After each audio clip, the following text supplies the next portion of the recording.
Welcome to Samba Samba. Enjoy the video.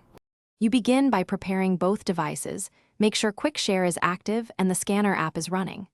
Once done, enable Bluetooth and Wi-Fi so pairing can occur instantly, and keep devices close. Tap the scanner's Export or Share button and choose Quick Share from the list. You'll see a device list or prompt. Select the recipient device. This first action establishes a secure temporary link, so don't skip verifying permissions when the system asks. Now focus on scan choices. Pick PDF for multi-page documents or JPG for photos, and set resolution in DPI for clarity versus file size. Once you've set multi-page mode when needed, capture each page and use the preview to crop or rotate. Make adjustments before exporting. After confirming the recipient in Quick Share, hit Send.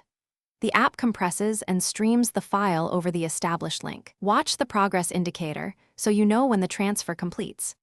Finish by checking the recipient device. Open the received file to confirm all pages and resolution match your expectation, and rename or move the file if needed. If the transfer stalls, first toggle Wi-Fi or Bluetooth on both devices and resend. Once done, re-attempt the Quick Share send. If problems persist, reboot both devices and try again, or use a wired export as a fallback. This troubleshooting step ensures you always complete the scan, even when throughput or permissions hiccup. Thanks for watching. Consider subscribing if we helped you.